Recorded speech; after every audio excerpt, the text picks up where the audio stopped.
Ladies and gentlemen, welcome to Loreweek. I'm your host, Lore Dude, lowering it up. Actually didn't have breakfast this morning, so forgive me if I'm a little bit wooga wooga. I didn't even remember to take my pills this morning. God. It's okay if my head ever pops off. I'm sure I'll notice at some point when someone points it out to me.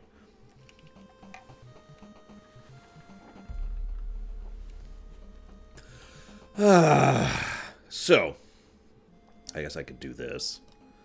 I guess. There we go. I actually tried out a new keyboard recently. $150 for this keyboard. But I was like, it's okay, it'll be worth it. It's a keyboard that's supposedly very quiet. And I figured for my show, having a keyboard that's nice and quiet was actually going to be a valuable thing. It wasn't. I mean, I suppose you could say it's quieter than some keyboards, but it wasn't anywhere near as quiet as it needed to be. It's okay, I returned it. It's just... Also, Platty, go to bed. I know you were up until about 7 hours ago. There's logs. We know everything. No, there's just the log. That's all there is to that. Now, Tazara. Wait, that's not Tazara. That's Nymph. Hi, Nymph. My wonderful nurse, Nymph. Thank you, as ever, very, very much. Much appreciated for those subs. Do you want to put that sub towards something? And let me make sure I have that document ready to go in case the answer is yes, which I do. It's right here. Woo. Some of you may or may not have noticed that we haven't quite been updating the premiere list in the standard way. By which I mean I've been keeping track of all of the numbers and all of the people putting stuff towards things. But the colors haven't changed. There's a reason for that, and I just wanted to say that that color system is going to be kind of redone once we're done with the high priority stuff, which is basically the backlog. We're still pushing through the backlog. We're going to be playing Two Point Hospital for the rest of today, and then tomorrow we're going to pick up Binary Domain. Then we're going to take a break and play Sekiro. Hopefully that won't be too long of a game. And then when Jimmy Bailey shows up, we'll be able to say thank you to him. Thank you very, very much, Jimmy Bailey. As ever, much appreciated. Would you like to put that towards something? You got it, Enderall. It's funny, Enderall will probably be our next overall stream once we're done getting through the backlog. Because we really need to go through the backlog. Holy crap, that backlog is just... Oh my god. Someday we'll get through it. Let's go ahead and pop out of Discord there. There we go. Okay. Now, what else? So I just thought I'd let you guys know a little bit of personal news before we get into random news. I am actually looking into getting surgery for my nose at the moment. For those of you not aware, I have trouble breathing. I believe I have a deviated septum. I say I believe because I've never actually been medically diagnosed, but I'm like 99% sure I have a deviated septum. Which makes it, like I said, it makes it very difficult to breathe. If you ever wonder why I breathe through my mouth so much, or why my breathing is kind of loud, that's why. That's been true since I was a kid. This is nothing new. This has been true my entire life. It's just now I might be finally at a point where I might be comfortable enough to get that surgery. I'm still not sure 100% that I'm going to do that, but it would be nice to be able to breathe. We'll see. I'm looking into it.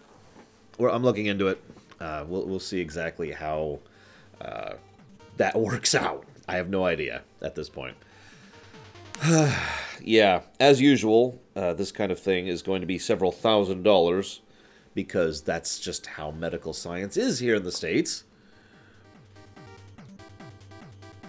Yeah, we'll see. Like I said, I'm just looking into it. I wanted to let you guys know that. I'm also looking into getting new glasses. Now, some of you probably already know this. This is going to be a lot cheaper. This is going to be closer to just a couple $100s total. This coming Thursday, which I plan to not stream one way or the other, I'm actually going to go ahead and get in. I already have an eye appointment this coming Thursday, where I'm going to go ahead and get a new prescription, since this script is a little over 7 years out of date at this point. And these glasses are 7 years old at this point. So... hopefully this will help with the whole headache issue. The recurring headache issue. I'm still not 100% sure exactly what I'm going to go for when it comes to style of glasses. Probably something smaller, honestly. These are fairly heavy. This is metal, not plastic, this whole frame. And it's fairly heavy and fairly large, as you can see. It's one of the reasons why I wear them so low on my face, is because if I put them up here, then they're just going to go like naturally. Even if I push them up, they go right back down. So I just kind of got used to wearing them down here. I have no idea Micromono. And I always get them confused. And yes, Darth Nincompoop, so I obviously am capable of breathing at all. It's just very, very difficult to do so. Ah, it's just too loud. So, military glasses. Yeah, I'm going to get those really big, like the Coke bottle goggles. No, what I'm probably going to get, and I've actually already shown this off on camera, is, if I can reach them. Oh, God, they're like way on the other side of my desk here, under my monitor. There we go. So what I'm probably going to go with, you probably won't notice a difference, since I myself have looked at this and I can barely tell that I have different glasses on at all. But I'm probably going to go with something like this. Make sure these are in the right position. This overall style, this is frameless, basically, so they're just kind of connected here. I haven't decided if I'm getting anything special. Probably not, since, you know, I don't have $1 billion lying around, and I'm about to move into a place where my budget's going to be increasing. So, or I guess decreasing, depending on how you think of that. So this is probably what I'm going to go with. It's either this or something very thin-framed, one of the two. I've looked at the ones where they have just, like, the top frame. Those look awful on me, so I'm not doing that. Now, of course, I can't read chat, so I'm going to go ahead and take these right back off. Put on actual glasses. There we go. Okay, I can see again. What reflection? I actually have no idea what you're talking about. What's reflection are you getting here? That's strange. I'm guessing it's because this is basically just plastic, and that's why it's getting a weird reflection. Well, as you can see, I'm mostly looking at, you know, the chat and my own stream portal here. So yeah, that's probably where that's coming. I mean, you can kind of see the screen here if you look really carefully. I'm invincible now, so it's okay. Anyways, so yeah, that's my own personal news. Let's get into other news that people actually care about. The Aladdin trailer came out. What'd you guys think of that one? I'm not doing a step-by-step analysis, although you notice that they are already adding in stuff that wasn't in the cartoon, which, believe it or not, I'm actually okay with.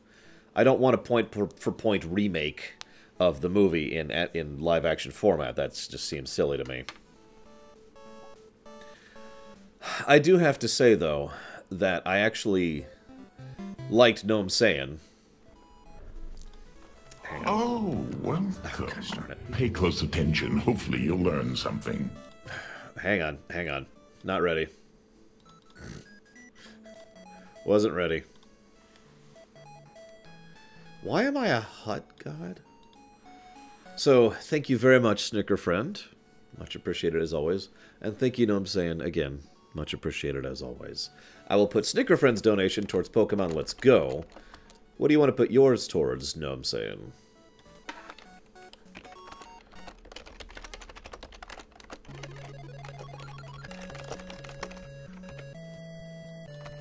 I need to filter this playlist out a bit.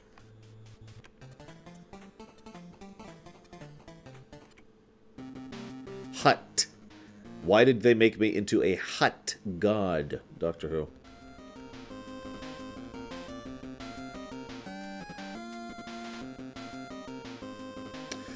I like Will Smith, in general, but I have to admit, I was very hesitant at first, but seeing him actually kind of do his stuff for a bit kind of worked for me. He had a good... He basically was playing Will Smith, let's just be honest about it. And that's fine. You sure you want to put it towards Ghost of Tsushima? I just want to make sure, because I don't know if you've seen the website lately, but Ghost of Tsushima, well, I mean, it's up to you. It's totally cool. That's up to you.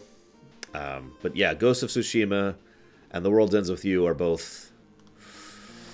Anyway, so point being, yeah, he was just playing Will Smith. He was just playing Will Smith, and I'm okay with that, and he was doing a good job of it, and I think that works. That's one of the reasons why I was okay with Smith being the guy to play the genie in the first place, of all of the modern actors who are available to do that. You know, this doesn't work for me. I was going to play, like, I have a playlist called the 08 playlist, but honestly, this just isn't working for me, so we're going to go down to this playlist instead. There we go. New playlist. Ah, screw it, we'll go with the classics. I'm going to stop fiddling with it. Well, I guess I am a hut then. Okay, Pathfinder. I'll switch it over to Pathfinder. I mean, you can put it there if you want to. Just if you've seen the website lately. We'll see. At this point, I really don't like who they have to pick for Jafar. Like, I absolutely do not like Jafar at all, the way he's been presented so far. The rest of it seems alright. The rest of it seems decent. I don't know if I'll see it in the theaters, but I'll see it at some point or another, so we'll see what we think of that.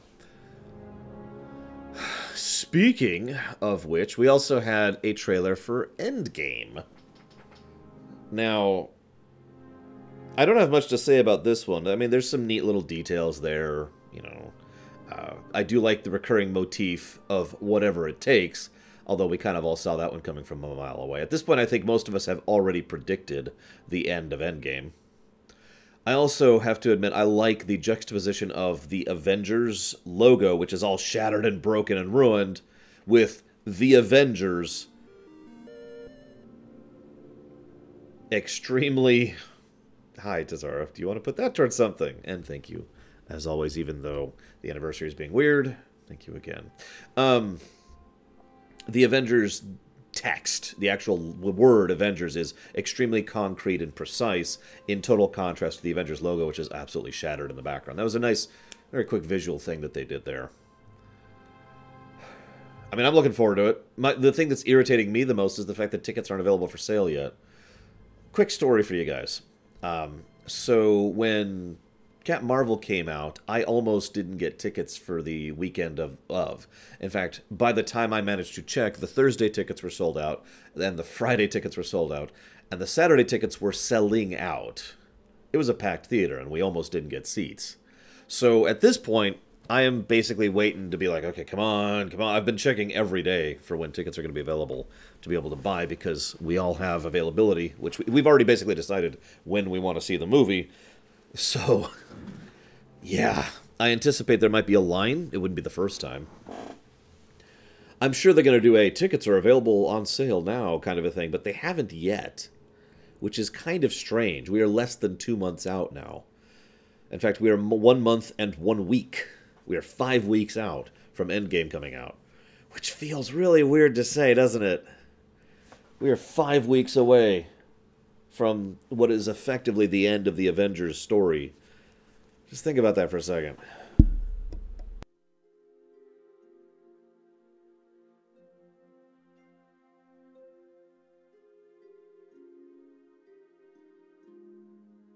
Just, yeah. Anyways, as a quick aside, I am seeing Shazam. My friend Third very much wants to see Shazam. That's in it looks like just about 3 weeks from now. That'll be the 6th. We're seeing that. So if anybody cares, we're seeing Shazam. I might talk about it that Loreweek. I don't know. Depends on if anyone cares. This is just a shrug at this point. We're going to the cheaper theater for this one, for obvious reasons. Hearthstone has a new thing. They've got this whole new expansion coming out about the villains. We're all villains now.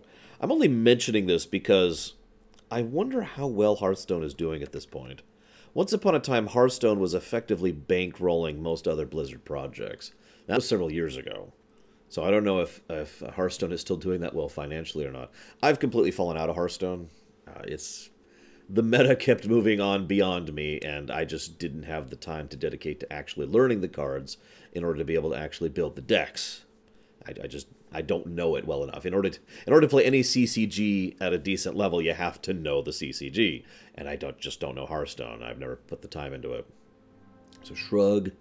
I do know that it looks fun, and I do like how their videos are still ridiculous and silly, so that's kind of awesome.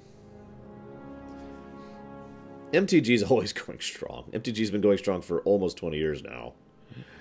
So I'm not super worried about that. Steam is expanding their Steam Link service so that you can now stream like off of anything, not just off of a local network, but in general. For example, hypothetically, I could be in Bristol right now and decide, you know what, I'm going to connect to my computer back home and stream a game that I have on Steam on this completely unrelated computer in Bristol. I'm not really sure what the point of that is. I know that sounds awful. Like, I'm trying to figure out I mean, that's neat, but I'm trying to figure out the functional use for that, the practical use for such a capacity. I mean, I guess the best I've got is something... See, it already worked this way on the LAN. In fact, I actually know somebody who has the Steam Link box, who actually uses that to stream video games out to, you know, the TV or whatever. So that at least makes a little bit of sense, but that's on a LAN. It's on a local network. I don't get the point. Now, what's funny is they actually make a lot... They've had a lot of announcements saying, you need a really, really good connection. You have a really, really good connection. You need to have a really, really good connection to make this work. So I'm glad that they're actually being upfront about that, since internet connection services and reliability and speed and upload are basically the biggest obstacles to that. For those of you not aware, most people don't actually have a lot of good internet speed upload. I know that sounds stupid, but let me ask you that. I'm sure most of you know what I'm talking about, because if you ever go to download a new internet package at some provider, they usually won't even tell you the upload cap. They won't even tell you the upload speed. They'll just say, well, here's the download speed. That's what you care about, right? We'll see. I have no idea where they're going with this. As Bragwin says, it could just be proof of concept, or them playing around with tech. And I'm fine with playing around with tech within reason. You know, that's how we move forward, right? It's just weird. I gotta admit, though, the idea of gaming being a streaming thing going forward, which is something that Google is also pushing, by the way, I don't think we're there yet. And honestly, I don't like that idea, if I'm being completely blunt. And I want to explain why. How many of you own videos on Amazon right now? I'll raise my hand because I do. You know, own movies, shows, whatever it is. You know, I own Star Wars Rebels now on Amazon, for example. Except I don't. See, that's the thing. When it comes to the weird nature of ownership, when you are streaming something, you don't really own it in the strictest sense of the word. You are effectively renting it forever, if we were to define it into a legal category. It is an infinite rental. Ergo, that rental can be withdrawn or removed or whatever, basically at any time. So the stuff that I own on Amazon could hypothetically be removed from me, either because Amazon itself goes away, or because they decide to get rid of it, or whatever, right? So in other words, I basically don't actually own that. Now, Mugen says, isn't that how Steam technically works? See, that's actually even grayer of a category, believe it or not, because most Steam games do have either options or functionality which allows you to still be able to play them even if Steam itself is non-functional. So, for example, as long as I have that stuff downloaded locally, if Steam were to die, I would still have those games. But Amazon does not have the option to download stuff locally, except the very, very limited thing you can do when it comes to mobile devices. You can't even do that on a computer. You cannot download a movie you have bought digitally off of Amazon. Make sense? This is the difference. It's basically only one step away, Mugen, but it is still one step away. So this is part of why I look at the whole streaming games thing, and I just kind of go, you know? Also, and there's one other reason. This is a much less coherent reason. This is just personal preference. Do you see this? Now, if you can't tell what this is, I won't blame you. This is some of my Switch games. This is basically all my Switch games that I'm actively playing or going to be playing for the immediate future. These are physical consoles, physical cartridges. Now, I've always preferred console games to have a physical version and PC games to have a digital version. That's just been my preference for a very long time. But the point is, that I like having a physical cartridge. This is something that I enjoy. And, again, kind of going back to that ownership thing, I own these games. In 50 years, I will own Super Mario Odyssey. There's no ifs, ands, or buts here. There's no random donations in the middle of my speech. There's no nothing, right? Nothing will prevent me from owning Super Mario Odyssey physically and in person. Now, Necro says you can lose physical copies, and that's true. That is absolutely true. I have lost games before. I can name 3 right off the top of my head. But... so? You know what I mean? I mean, as long as you actually have a physical copy of a game and, you know, take care of it, you still have that. I still own Super Mario Bros. 3. The same Super Mario Bros. 3 that I bought back in 80 whatever. Now, again, that's just a preference thing. But the ownership thing is the big one. Now, If and But points out the lag thing. We're assuming lag is a solved problem. Because right now, streaming games... oh my god. Right now, streaming games is not even possible. It's not. It's not functionally possible to be worth a damn unless you're playing like a turn-based game, or you happen to be on a very good internet connection, while your core computer also happens to be on a very good connection. Whether the core computer is actually the Google server farm, or you're doing it from your own Steam, or whatever.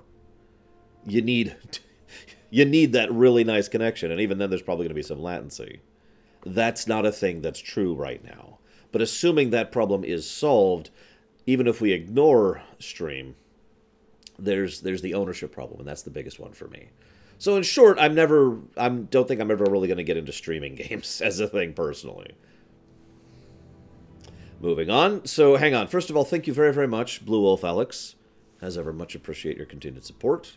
I'm hopeful that the new game is actually going to be pretty cool. Here's hoping. Do we have a release date for that yet? No, Max Time, and I'm not going to, for the same reason I didn't last time. I hate to do that, but as last week taught me, sometimes I should just not even bring up a topic, apparently. Thank you very, very much, Scalium, or Scallium, or Scalium, or Scaliame. I have no idea how to pronounce that. I always screw up A's. I apologize, but nevertheless, thank you very much, as ever, for the donation. You didn't leave a message, so I don't know what you want to put that towards or what you're interested in, but nevertheless, thank you. If you do want to put that donation towards something, just let me know, and I'll be able to put it down there. Yes, I'm never streaming games again, guys. We're done. Oh, there he goes. Scalium. Enderall. So noted. Thank you again. I know exactly what you meant, Max Time. I didn't bring it up last time, if you'll remember, and we're done talking about it. We're already straying too far into this category. So that's the stream linking thing. So let's talk about Halo. Go ahead, get it out of your system.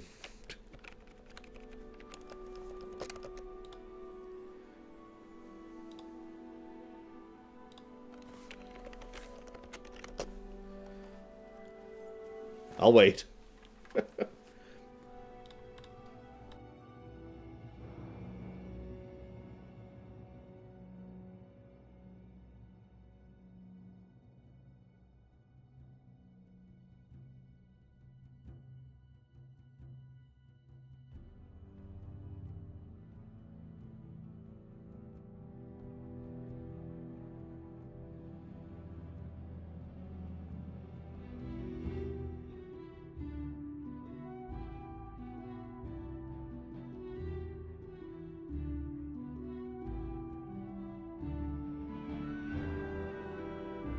So I'm just waiting. Take your time. It's okay. Like I said, get out of your system. I'm happy too. I'm not even a Halo fan, and I'm happy about this. More games being ported to the PC is a good thing in my opinion. Not because the PC is better, but because the PC is the ultimate archiving machine. The fact that those Halo games are on PC now is basically a guarantee that the Halo games are now going to be preserved for the next century. You know what I mean? So even if absolutely nothing else was valid, that point right there, that's awesome. Now, Linkensky asks, you don't like Halo? Well, it's not that I don't like Halo. It's more that I don't like Halo. I've never been into Halo. I've never owned an Xbox. I have had a friend who's had an Xbox before, but that's it. So, I've played one of the Halos. I don't even remember which. I gotta be 100% blunt. This is so many years ago at this point. I've talked about this before. I've played one of the Halos, and that's about all I got. I think it was Halo 1. I'm pretty sure it was Halo 1. But,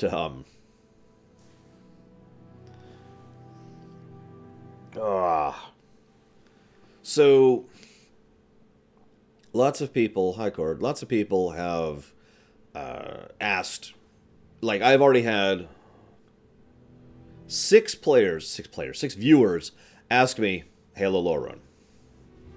Let's just go ahead and get this out of the way. No. Don't attack me yet, okay? I want to explain myself. Ugh. So, first and foremost, the reason we are not doing a Halo lore run is because of what a lore run is. I feel like we have a decent number of new viewers who aren't fully cognizant of the nature of this, so I'm going to explain very briefly what exactly a lore run is. A lore run is when I sit down and do as much of a deep dive as I am capable of, which is basically the second of three categories of deep dives. I've talked about this before. So there's surface level, deep dive, and ludicrously in-depth. I don't do ludicrously in-depth for basically anything. There's like maybe 5 games in the world I could do ludicrous in-depth with. I do the second thing. So I go as in-depth as I can to really dig into the story and really discuss it as we play through the game. Discuss it with you guys and go back and forth and blah, blah, blah. It involves an inordinate amount of time, effort, and work, not only as prep, but also doing it. Lore runs are huge endeavors. There's a reason why clunking our way through the Neverwinter Nights lore run and the Assassin's Creed lore runs earlier this year was a huge deal that basically pushed us back about a month. It's because a lore run is a big deal, right? I usually don't actually do lore runs for things I don't know that well, or for things that I don't feel would be good format. Now, Halo would probably be good format, but I don't know the lore of Halo particularly well. I know a bit of it, but I've already forgotten bits that I already knew about it, you know what I mean? And I also want to have a... KOTOR would be the second category again, Darth and Kaboot. That was not third category. Third category is way farther than I usually go. Like, you have no idea. Third category is spending 30 minutes on, one screen explaining the exact nature of how this relates to this and blah, blah, blah. That's way past what I do. So, that being stated, I haven't actually played most of the Halo games. In fact, I probably have played Halo 1. Maybe. That would mean, by definition, any Halo streams we do would be a premiere run.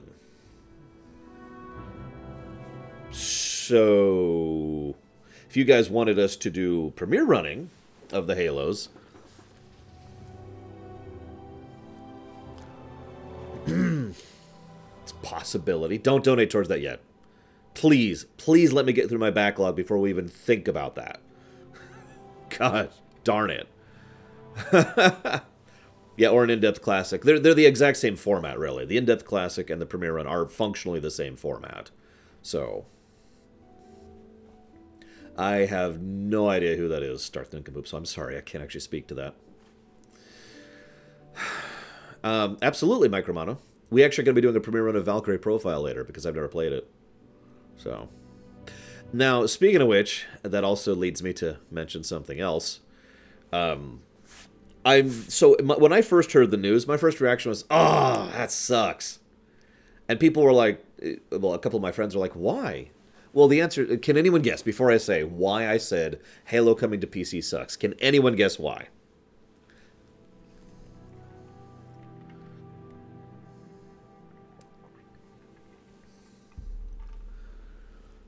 No, Mugen. Zeiss got it immediately. Zeiss got it immediately. Windows Store. Windows 10.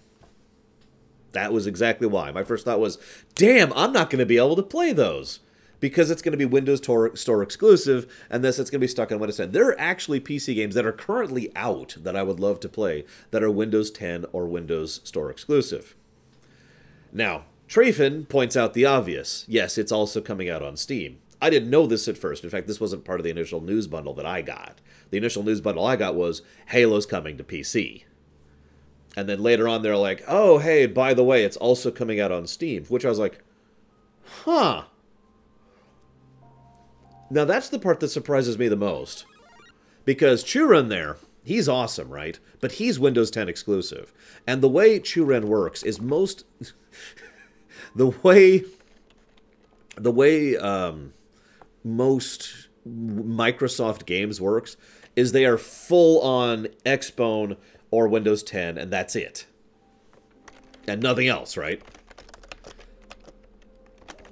And they have been going hard on that button for about 2 years now, give or take. Thank you very, very much, Churen. As ever, much appreciated. They have been leaning on that button hard. Again, for like 2 years at this point. So the fact that they're willing to go ahead and port this thing to Steam is actually legitimately surprising to me. It's a good thing. In fact, I would go so far as to say that it's a great thing. But I'm still very happy that it's happening and still very surprised that this is happening. So, woo! That's awesome. Oh, absolutely, Palayan. You kidding me? I didn't see I still haven't seen a trailer, Blue Wolf Alex. I have seen news bits. So anyways, yeah, Halo premiere runs are probably happening. Please, please, please don't donate to that until we reopen the premiere runs gates, which I'll come up with a term with later. Honestly, I'm thinking it's the latter max time. You'll notice we're having a staggered release too, if I was reading correctly. It's gonna be like, what is it, Halo 1, 2... I know Odst is in there, ODST. Was Reach in there? Or maybe Odst is the one that isn't in, and Reach is the one that's in. I don't know. Like I said, I don't know Halo. At least not that well. I guess we could double check here. Hang on, I actually have a page up right now about this announcement. Right here, boom, here we go. Blah, blah, blah, blah, blah.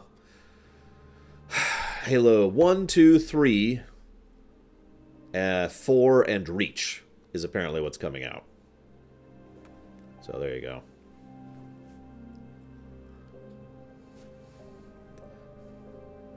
Reach will become... Collection will not be available immediately and will appear in stages. Halo Reach will appear first, followed by 1, 2, 3...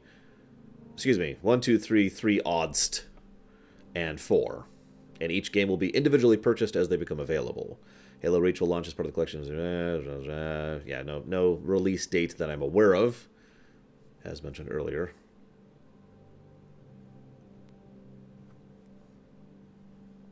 So, woo.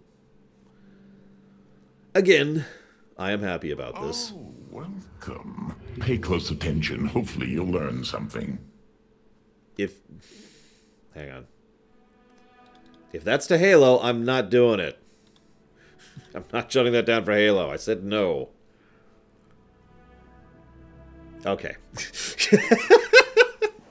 Thank you very, very much, Sakage. I will put that donation towards the Space Marine game.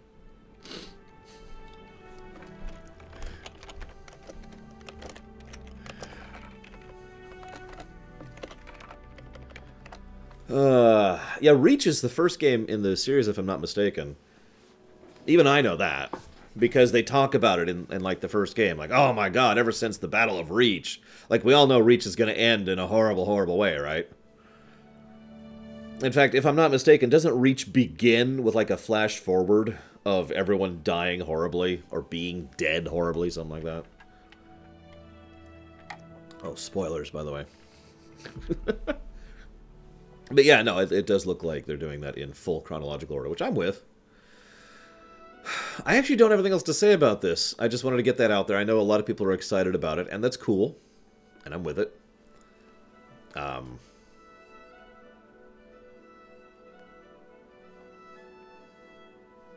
We'll see what we think of it.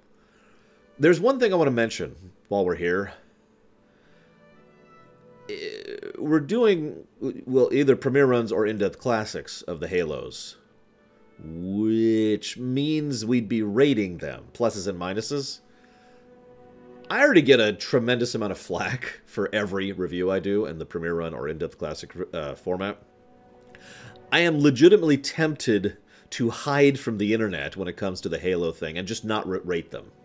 And just say, nope, I'm not dealing with that. I don't know, I haven't decided yet, but I might actually chicken out on that one because, yeah.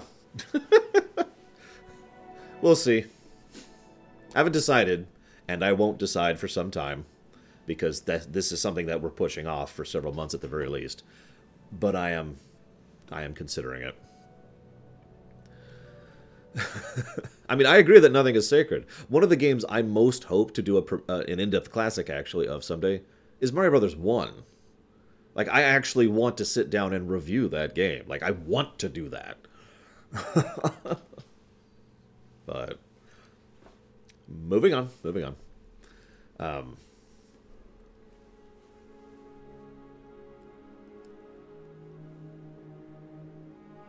What?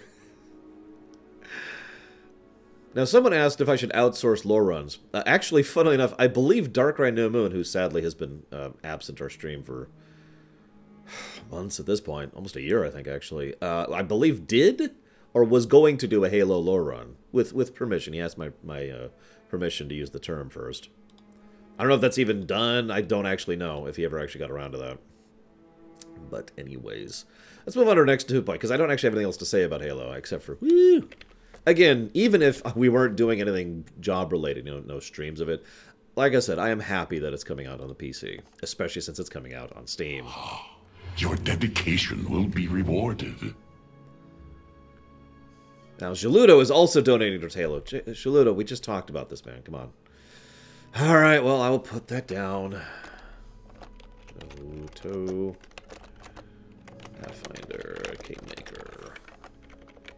Thank you very, very much, Shaludo. As ever, much appreciate your guys' support, especially since I'm looking into surgery soon. I'm still not sure if I'm going to do that. I mean, the biggest problem is money. But the thing is, being able to breathe normally is something I've never been able to do my entire life. Like, I am at the point in my life, especially in my exercises, where I basically can't exercise harder than I currently am, because I literally get to the point where I cannot take in the correct amount of oxygen. I don't know if any of you have ever experienced that before, where you basically, you're trying to inhale, and you can't. And you reach that limit, and you're just, and you basically start to feel like you're suffocating, because you are. Like, yeah, and plus, it's for the show, and I'm doing reasonably well financially, and blah, blah, blah. So, if you ever wonder why I kind of sound out of breath repeatedly, it's because I literally am. I've gotten very, very accustomed to trying to breathe in and out through my mouth while you guys aren't noticing, but I'm sure it's noticeable to anybody's paying attention, so. Anyways, like those sighs I do like I just did, that's because I'm literally catching my breath. So, point being, thank you for the support, because I'm going to be looking into that, and that's basically my thing next week. I'm going to be looking into making that actually happen. We'll probably have to take like a little bit of time off for streaming when we do that, but we'll get there. Okay, so let's move on to our next talking point, which was... What is our next one? TNG? Where's TNG? Hang on. Apparently TNG is next. So how many of you guys like Star Trek? Why did I put TNG? Oh! Oh! That's why. I'm an idiot. That's why. So this question doesn't exist. That was last week. Let's talk about super optionals. Oh, absolutely, Doctor Who. I actually used to be quite athletic, believe it or not. I suppose technically I still am, even though I sit for a living. So anyway, sorry. We're actually not talking about TNG at all. We're talking about super optionals, because I thought this was... We actually brought this up during our Octopath stream, but believe it or not, this is actually a question that predated the Octopath thing.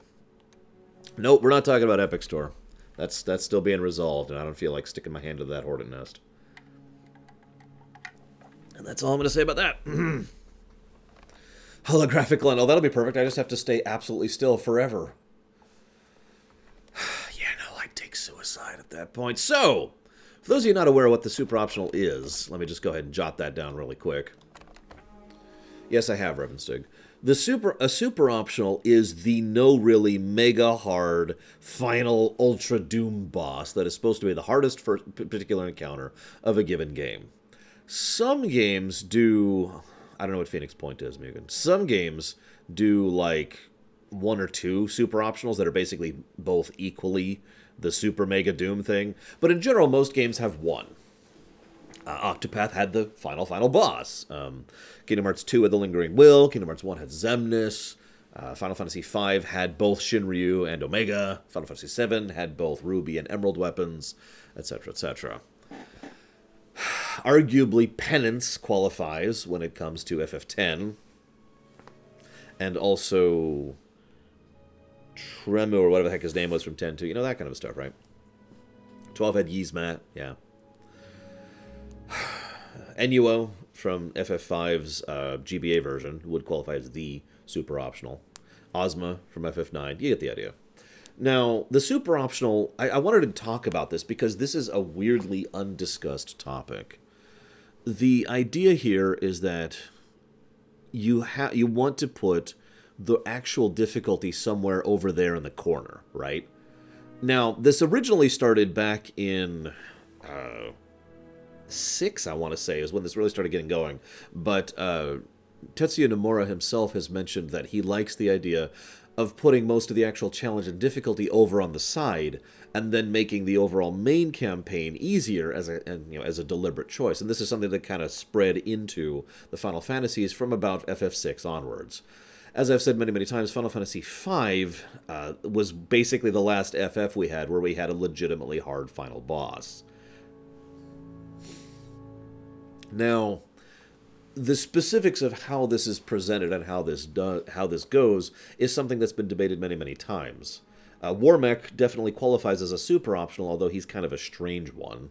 There's also, some people tend to forget, a lot of the older PC games also had super optionals, depending on the specific game in question. I mean, one of my favorites is actually from Baldur's Gate 2, where you could go fight a friggin' Demi-Lich as a super optional. We actually referenced him several times, and then I wrote a nice lore run. Now, yeah, several Dragon Quest V have super optionals, that kind of stuff too. Point being, the very nature of how a super optional works is something that I feel like we should debate more. We should actually bring up as a concept. The core concept is fairly simple. You know, we have a super optional over here so that the player can go seek out difficulty if they want it, rather than forcing difficulty upon them. The thing is, in the older games, that made a degree of sense, because older games didn't really have difficulty settings in the strictest sense of the word. Nowadays, an actual RPG having difficulty settings, or a game like that having difficulty settings, is something that's more normal. In which case, how exactly do we deal with optionals or super optionals in such a concept? Now, I gave you an idea when we were talking about this during the Octopath Traveler premiere run. The idea of making it so that even if you're on easy mode, the super optional isn't. Like, everything else is dumbed down or changed or lesser stats or whatever, but the super optional is still just as hard as they should be. You know, as a way of making sure that if they go to seek that out, they still get the real experience. But that's generally not how that's done. In fact, I actually can't think of any example of a game that's done exactly that, right? I also firmly think that the idea of the time waster super optional is an idea that needs to go to hell. And unfortunately, both obvious examples, I say 3 obvious examples of a time waster super optional are all from Final Fantasy games. Final Fantasy X, 11, and 12. Because we have Penance over in 10, which is a time waster boss. Let's just call it what it is. It is not a good boss. And then we have Absolute Being, or whatever the heck it is, in 11, which is stupid. And then we have Yzmat over in 12. The actual question was basically, and by basically I mean I have to go pull up the list with the question, what are your thoughts on super hard bosses in video games? Which is why we're just kind of opening this up for discussion. Super optional and epilogue story? See, we talked about that too, Baron, and I don't like that either. I really don't. And it's for the same reason I didn't like it over in Octopath Travel. Yeah, Turtle is another good one in 15. Because At that point, you're basically locking main story emphasis behind a super hard Doom thing, right? Which is just... Now, it's the same thing that's always bothered me in, let me use a parallel here, World of Warcraft, because WoW actually has had super optionals as well. Generally, there's one super optional per expansion. Now, which one it is kind of varies significantly. But the funny thing is, in almost every case, those super optionals have had story. Like, specific story stuff you don't even see unless you happen to do it on Mythic difficulty, for example. So I don't like the idea of locking behind a main story behind that, especially when it's relevant. The idea I've come up with is something that I don't think games have done. Please, of course... come up with an exception if I'm missing one. But I like the idea more of there being basically a story arc that is exclusive to the super optional. In other words, let's say, let me use a parallel. Let me use FF4 as an example. So in FF4 we have Odin, and then we have Azura, and then Leviathan, and then the super optional is Bahamut. Now this is obviously the old SNES version, because in the new version we actually have 2 new super optionals, but whatever. So that's the progress, right? And Bahamut was the super optional from FF4 back in the SNES. Now, there wasn't a lot of actual story in that specific connection, but each one of those at least had a little bit of a narrative thread connecting them. I like the idea of doing something like that. In other words, you fight several optional bosses, and they have their own specific story arc to them, or to the progress of them, or around them, or something like that. So as you're progressing through the optional stuff, you are getting more story. It's just not main story. And then, of course, you beat the super optional, and it concludes, and blah, blah, blah. Now, I agree with what Baron said. It's already scrolled halfway up my screen. I do think that having super optionals that have some story to them is better than having super optionals that have no story to them. In fact, it actually aggravates me when a super optional is effectively completely disconnected. And I can name more examples of that, too. My favorite example of that is Final Fantasy VIII. The Ultima Weapon fight in Ultimecia's castle had nothing to do with anything. It was just there. Hey, here's a super optional. Oh, that's true. The Valkyries do that. You're right. Although I never actually beat all the Valkyries. But you are right. The Valkyries had their own story arc to them. Which I will not spoil here, but it is a thing. So I do like that idea. I do like the idea of the segregate arc that you go get as a consequence of individually pursuing the challenge. And that's true. Pokemon, the original Pokemon, did kind of do that with Mewtwo. There was a kind of a segregate story arc that led up to Mewtwo. Now, that wasn't really that well done. Let's just be 100% honest about that. But that's true. There was actually a separate story thread leading up to Mewtwo. I did actually max time, yes.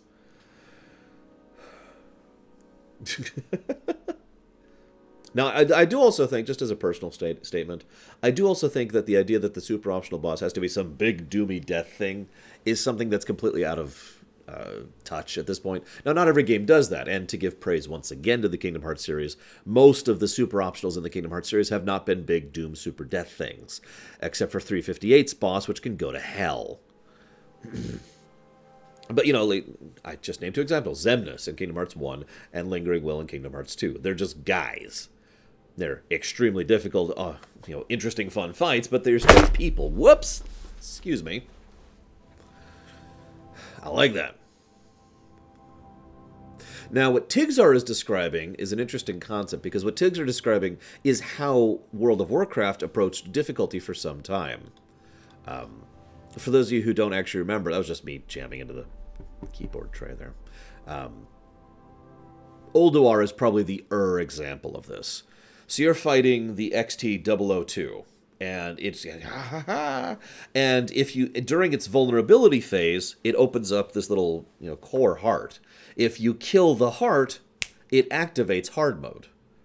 Now, hard mode is more difficult. It has more health, it has more damage. It basically heals to full, and it also, has additional abilities and movesets that make it more difficult rather than just stats. And then, of course, you get the additional loot for having successfully completed XT002 on hard mode. Now, I actually liked that system a lot. I was always kind of sad that they went with the simple toggle method from basically from the next expansion onwards, rather than that, because I loved that idea. The real catch there is that designing that Yeah, no kidding. But designing those is much, much harder. Like, actually designing a proper, you get a different version of the same boss thing is a significantly increased amount of work and effort and time, at least to make it good. So I would probably do that with, like Tigzar is saying, just one boss rather than, a whole series of bosses. Well, funnily enough, boring. The example I just mentioned, that was probably one of the easiest ones to activate hard mode on accident. Most of them, you had to really work at it to activate hard mode. Although the council wasn't really that way. Because you had to, in order to do the hard mode of the council fight, you had to kill them in a specific order and kill the big guy last. I can't remember his name. Point being, I do like that concept.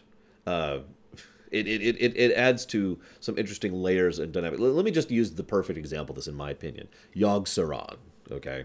So when you fight Yogg-Saron, in order to even reach the Yogg-Saron fight, you cannot avoid having freed the 4 Watchers. In so doing, each of them is like, I will boost and buff you, right? And the fight is designed so each of the abilities and buffs you get from the 4 Watchers helps you to counteract the specific abilities of the boss. Hard mode is to do it without the aid of the Watchers. So that in my opinion, is absolutely brilliant design, and it is a very tightly designed fight, and an enormously difficult one as well. Because basically the fight was effectively designed twice, but at the same time also only once. It is the exact same fight. Nothing's really different if you play him on hard mode. It's just your toolkit has been reduced, if that makes any sense. And thus you're facing... that's actually a bad way to put that. Let me put this a different way. It's more like the enemy always has their whole toolkit, but you can nullify some of their tools unless you do it on hard mode, in which case you have to deal with the enemy's entire toolkit. I think that's a better way to put that. And that was brilliant design, in my opinion. That would be awesome. That kind of approach to super optionals. Like you're fighting Sephiroth, right? And he's like, ah. But then you decide to fight Sephiroth, I don't know, without holy materia or something. And all of a sudden, some of the stuff he's been doing actually is really horrible. Just something like that. Anyways, point being, I feel like super optionals is something that we need to discuss and debate a little bit more when it comes to the way we do them, the way we approach them. Because I think it's become too common to be like, okay, over there on the side, there's the super optional. Here's where they're relevant to the story, because there usually is some relevance to the story. And also, they have tons and tons and tons and tons of health, and they hit really hard. And I feel like that's just deleterious. At that point, I would rather there not even be a super optional, you know what I mean? And yeah, Breath of the Wild didn't really do that with Ganon. It kind of did. The main thing that Breath of the Wild did was it would reduce the amount of health the boss had, but it didn't really change the fight itself in any significant way, other than the fact that you start off with, having to go through much less of a health sponge on the Ganon fight, on the Ganon mecha death fight.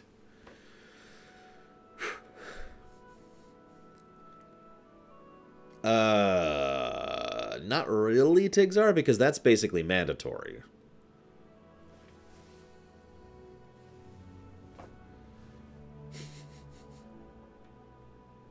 I do like that idea, Plutonia. The idea of that, you have to go and have to recruit Bob. And as you're trying to recruit Bob, of course, the story, if you successfully recruit him, then he basically joins you for fighting, the final boss. And it's like, haha, and he helps, right?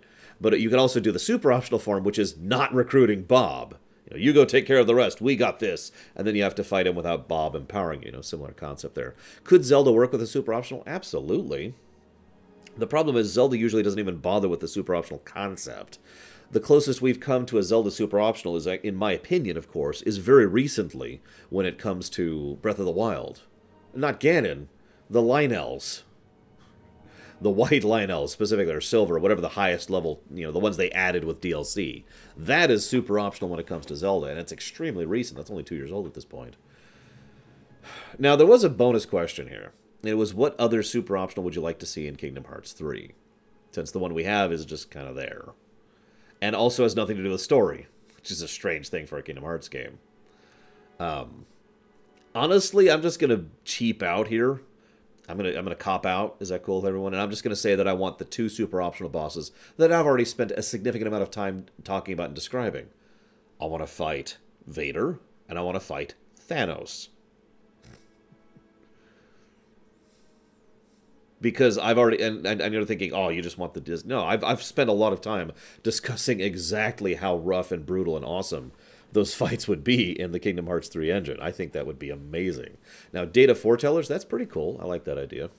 Oh, yes, Gilgamesh is a duh. I mean, of course there needs to be Gilgamesh. But, the foretellers, data foretellers would be pretty cool. But I would personally only like it if we had data foretellers, if we also had foretellers. In other words, that there was another story arc, basically, connected to that.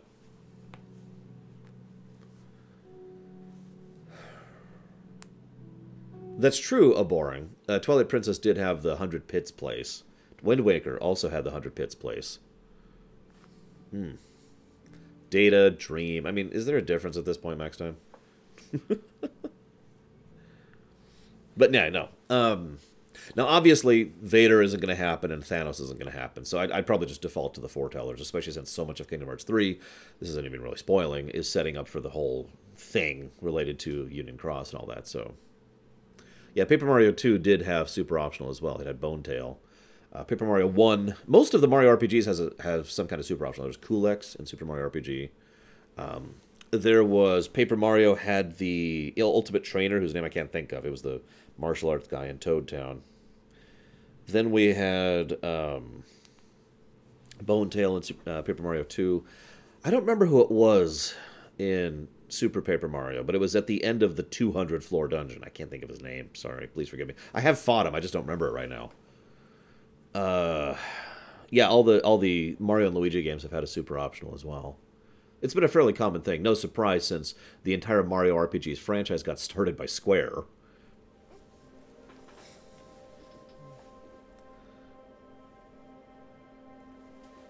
Yeah, this whole world line thing, I don't even want to touch that, if I'm being honest.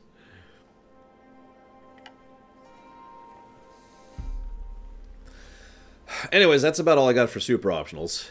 I hope that answers the question a little bit. The next question's about Star Trek, for real, I swear. Actually having a Star Trek question now. So this question, and I wanted to open these to you guys, because I imagine at least some of you are interested in Star Trek. 1 or 2 of you? Q shows up to you. He's just such an easy thing for Tumblr questions. Q shows up and is like, hey, listen. You are now a Starfleet captain. You can choose the era, you can choose the type of ship, and you can choose your crew. Now, you can cherry pick your crew from people within that era. So, what era, what ship, what crew? And he helpfully gives some roles, you know, first officer, second officer, security, tactical helms, science, chief medical, chief engineer, but, yeah. Which thing, Micromono? Oh, no, I didn't, actually. Hi, Mihawk. Post 6, so in the burgeoning Winds of Change era there. In Excelsior, nice. I agree that that's probably a fairly easy era to enter in. I mean, yeah, you've got the Cardassian conflicts, and you've got the Zinkethi conflict, and you've got the last Romulan conflict, but honestly, that was a fairly peaceful era, for the most part. Pre-Best of Both Worlds, any ship that doesn't die... No, you gotta be specific. You gotta pick the ship. You pick STO and your STO character. Well, what's your ship, though? Why not have Spock and Data, Tara? I mean, we're Q-snapping already at this point. I mean, Data and the Doctor... I mean, I hate to point this out, but canonically, Data actually survives Nemesis, which is so many levels of stupid, I don't even want to think about that.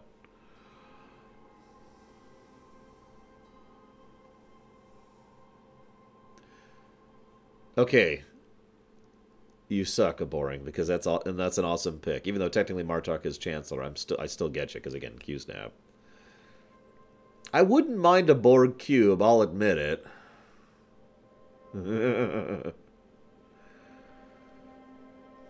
I don't know which ship I'd go for. Again, it's supposed to be Starfleet, so I'm trying to limit myself to Starfleet.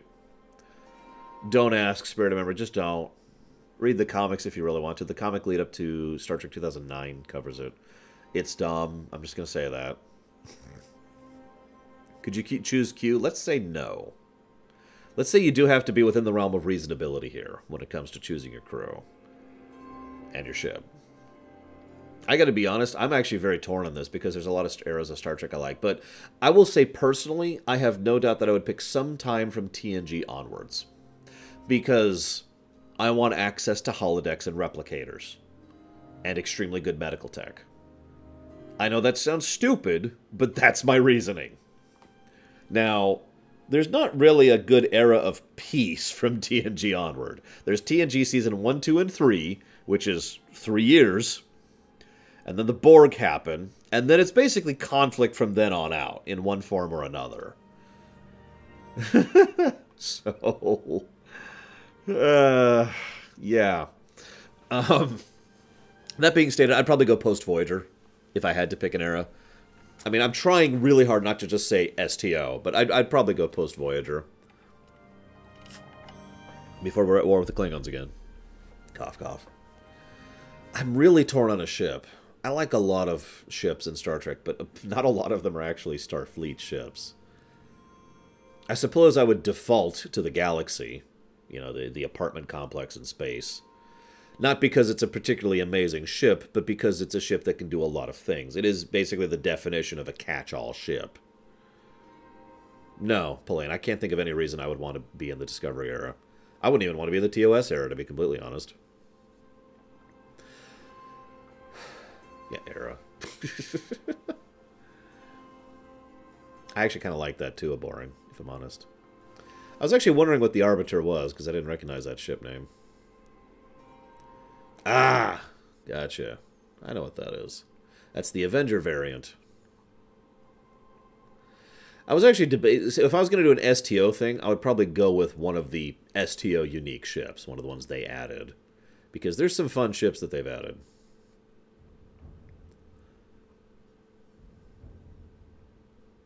Trying to find it. There's another... no, I've got it. I'll go with the Universe class because I'm an idiot.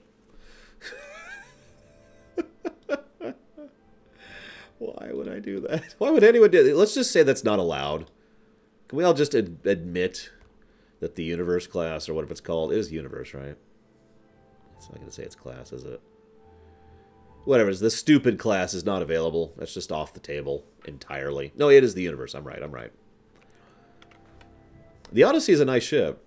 The Odyssey class is a nice ship. So some of you are probably thinking, what the heck is the Universe class ship? So this is actually from Enterprise. That's where this comes from. I'm going to link you there. Here you go. This is a picture of the Universe class. Hang on.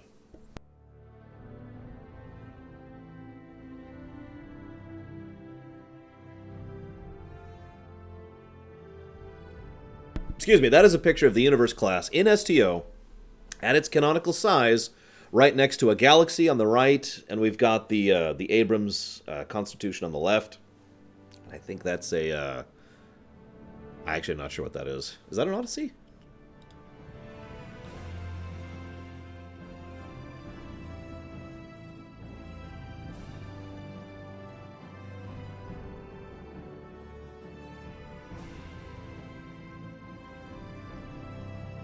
But yeah, that...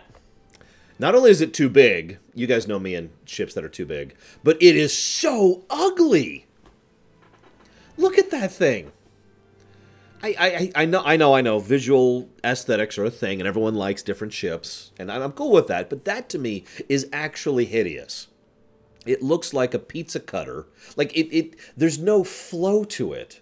It literally looks like pieces of ships have been slammed together. The saucer doesn't look like it's connected to the rest of the ship. Neither do the nacelles. And it looks fragile, even though I know it isn't.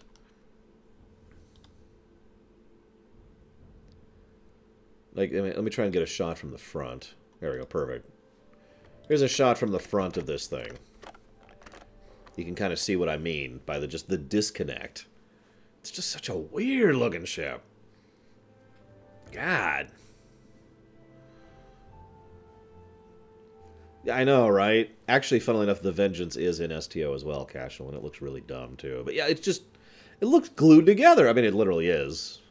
Because they threw together a random ship design for one panel in one episode of Enterprise. That's why it's so shoddy. Just, I don't like that ship at all. Anyways, sorry, getting back to the topic. Yeah, no, I'd probably go with the Galaxy. I know that's kind of a dumb choice. I'm not a super huge fan of the Galaxy, but again, it can do everything. It's the apartment complex in space, and I like that. I like the idea of living on a ship with 1,000 people, and that's your neighbors, right? When will I be playing the new Metro game?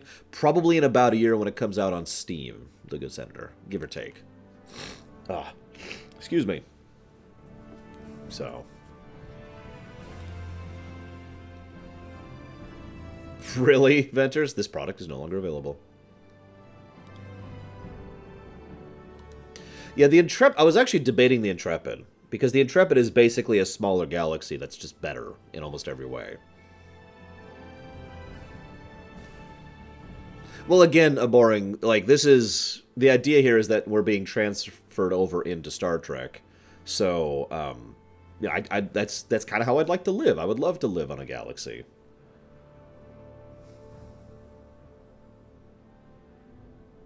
Oh, yeah, we haven't really talked about crew. So, crew, who would I want on my ship? Well, I'm just going to cheat and basically pick, like, my favorite characters from most of the era. So I want Paris. I want Tom Paris. I want Tuvok. I think I would most want O'Brien as my engineer. So we've got Paris on helm. We've got Tuvok in security. We've got... O'Brien in engineering. We've got Barclay somewhere. I don't care. Just put him somewhere. Put him on my ship. He could be my second officer. No, he would be terrible at command. But Barclay's on my ship. I don't even care. Barclay is my favorite Star Trek character. Ever. I'm serious. My second favorite Star Trek character of all time is O'Brien. Then we get to other characters. We'll have Beverly Crusher, of course, for reasons, morale reasons. I'm kidding. Medically wise, actually, I'd probably rather have Bashir, as weird as that sounds. I have a weird feeling I would actually get along well with Bashir. But the thing is, I really want the Doctor. Because the Doctor's awesome. I would get along with him, too. So, I'm torn between Bashir and the Doctor. I'd probably go with the Doctor because he's amazing. That's not the only reason, Pyro. Part of it is because Dwight Schultz is an absolutely fantastic actor. Oh, thank you, Platty. We could have 2 sick bays. That's true. We could have more than one Doctor. There you go. Boom. We'll get the Doctor and Bashir. We're cool. So I have the Doctor, and who is an amazing computer program of awesome, and then we have Bashir, a genetic... We are going to have no medical issues. My point, Pyro, is that Barclay is so amazing, partially because of Dwight Schultz. Well, obviously, we're getting the character, not the actor, but we have to admit that the reason the characters are the way they are is because of their actors. So, yeah, I haven't really thought about TNG crew. I would love to have Worf on board, if I'm honest. In fact, I'd probably have Tuvok in charge of tactical and Worf in charge of security. As a quick aside, it's actually always kind of bothered me how most Star Trek from TNG onwards basically just smashes tactical and security into one role. That actually doesn't make sense to me. If I'm being perfectly honest, I think those should be 2 distinct roles. Like, they both should be trained in the other role, but I want someone who is in charge of fighting as my ship, different from the person in charge of dealing with boarding parties. You know what I mean? Anyways, that always bothered me about a lot of Star Trek. Anyways, moving on. So Worf, I would want Worf as security, and I would want Tuvok as tactical. Quark in 10 forward. Well, yeah, no. Gosh, I don't know, because I think of several people I'd want in 10 forward. You got this, by the way, Pyro. Seriously, I hope it goes exactly how it should for you. Like, whatever that is, whatever the best is, I hope that happens for you. See, I'm torn as Guinan is also kind of awesome. So that's like, we've got Guinan. There's so many characters I want. I'm just going to take them all. We're going to have Cork, we're going to have Guinan. We're going to have Imagining Crew, we're going to have Geordie, Balana, and O'Brien. I suppose Data. It would be kind of stupid not to take Data, if we're being honest.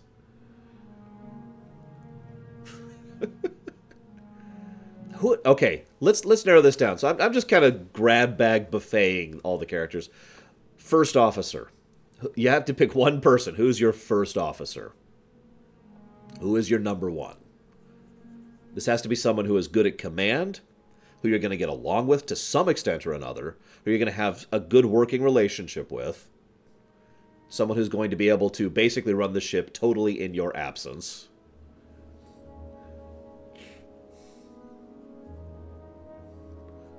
Who's Saru? Oh, Discovery. I'm like, who? Right. I'm seeing several Spocks, a couple of Datas, 2 Chakotay's. Right, there's a Riker. Martok, yeah, you mentioned that, boring. Scotty is alive in TNG, but he's retired. Not counting the comics. Let's let him stay retired. Yeah, we haven't picked anyone from Enterprise, although admittedly I'm trying to limit myself to Era. So I haven't really been picking anyone from TOS or Enterprise, or Discovery for that matter. Q? No. I'm torn. I actually probably like Riker more than most people. I've been talking about this during my TNG ruminations, but part of that is because of, as I've been going through my TNG ruminations, there have been a surprising number of episodes which are basically trying to flesh Riker himself out as a character, trying to make him show his skit, his skill set. You know what I mean?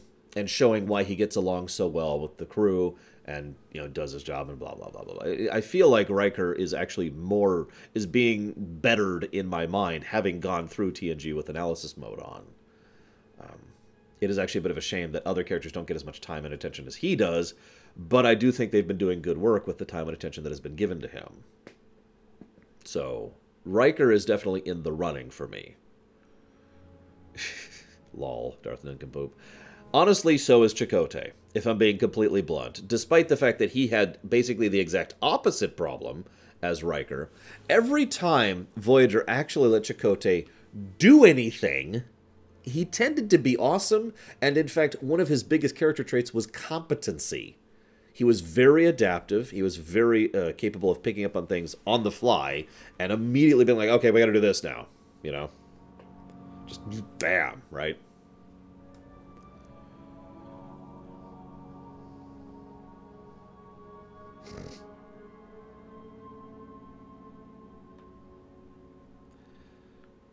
So, I would be tempted by Riker, for obvious reasons. I'd be tempted by Chakotay. I'm not sure if I would be tempted by Kira. Not because... Basically, I don't know if I would be a good fit with her.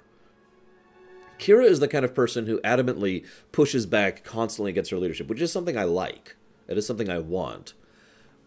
But I also want someone who, when I finally put the chips down, I want her or him or whatever to do what I say. If you know, military protocol, right?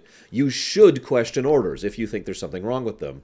But if after questioning the order stands, you should follow it. And I'm not sure Kira's really in that category. You know what I mean? If Tom Paris was my first officer, that'd be awesome. No, I'm serious. Although, probably one of the only things Paris isn't super good at is leadership, but he's still awesome at basically everything else, so we're cool on that. Well, see, that's the thing. I wonder if I would get along with Kira, too.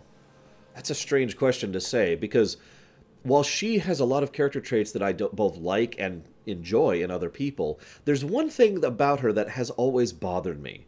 She is a zealot. She's a religious zealot, no less. Now, she's really low-key about it. She's not in your face about it. But I'm reminded of an episode of Deep Space Nine, and I don't remember which one it is. Please forgive me. It's the one where there's the false emissary. You remember that one?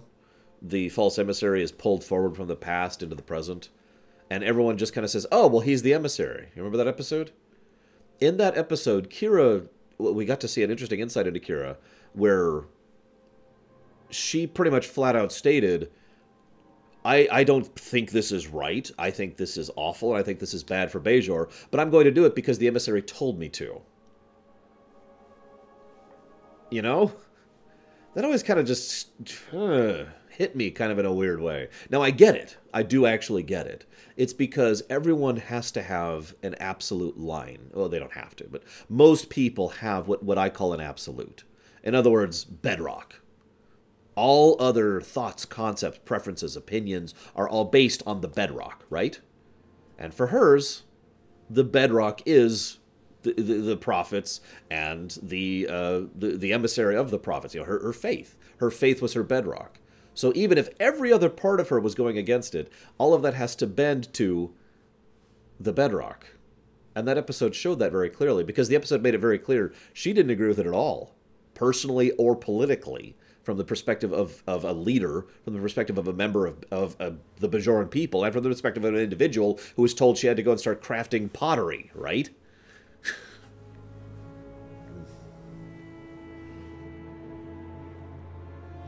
Oh, Barclay does not... I would never torture Barclay by putting him in my number one.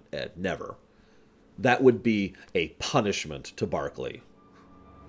No, Barclay would have a job on my ship. I just don't know what it is.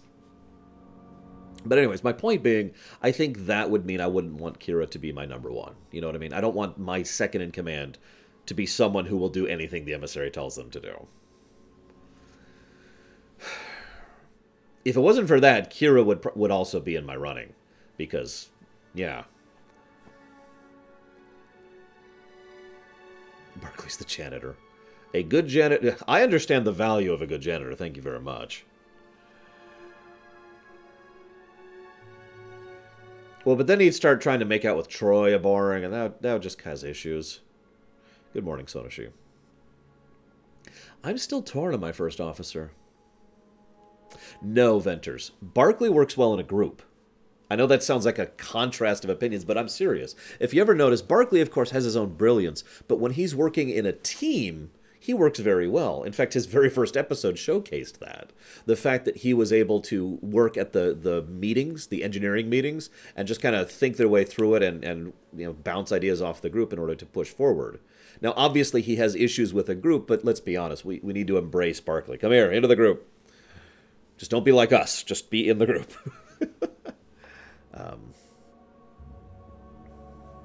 But yeah, Barclay is not a leader. I wouldn't make him chief of engineering. I would make him a very important person in engineering. Here, you're a lieutenant.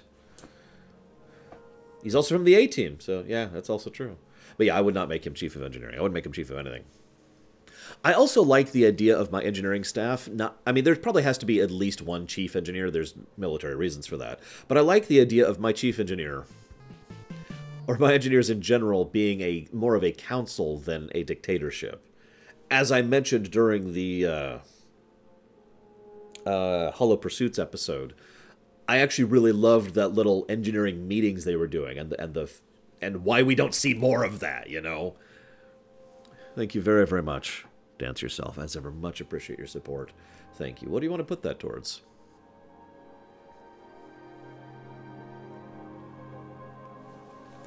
Team coordinator? I can kind of see that. But I like Blackfowl's idea better. The person who's basically like secondary, you know, second chief engineer or something like that. Something like that. I don't know. But yeah, I loved the idea of an engineering staff who actually works together to make stuff. That appealed to me in several ways. Subnautica, you got it. That's actually down here, isn't it? Yep, because that's... I already... Let me just combine all of your donations you've been putting towards Subnautica together, because I have several of them in a row here. There we go. How would I fare as captain? I have no idea. I have never been a military leader, so I have no idea how well I do at that. I know my leadership style. My leadership style is to consider very carefully unless I don't have time, in which case I tend to go with basically my gut. My gut tends to be right about 70 or so % of the time. Every now and again I'm completely wrong. I also tend to be the kind of person who owns whatever decisions I make, which means I either stick with it rather than waffling, because as I said so many times, waffling is so much worse than just committing. And it also means that I will freely admit that that is my fault if something goes wrong. But hard truth, I don't know. I have never been in a military command situation in real life. I have been in charge of staff. I have been in charge of a small business or a fast food restaurant. I have been in charge of teams, you know. I've been a raid leader many times. Absolutely, Venters. See, the hard problem is that a lot of the things that change Federation history tend to be about moments. You know what I mean? And in those specific moments, I think it would be within possibility to at least try to change things, you know? Like Wolf 359, it would be an example. I gotta be honest, I would probably reach out to the other Federation, you know, to the other captains, and be like, don't go. It's not gonna work, don't go. I have been a successful raid leader, Pyro. I've done Zul'Aman 4 bear chest run, you know, or 4 chest bear run. Sorry, I said that in the wrong order. I have smashed. I've been a successful raid leader in BC and in Wrath. And that's it. I'll be honest. That's not true. That's not true. I was briefly a successful raid leader in Pandaria as well. Forgot about that.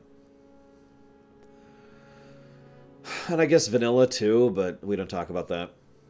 Seriously, I still to this day remember the headaches I used to get coordinating 40 people on Razorgore. Just...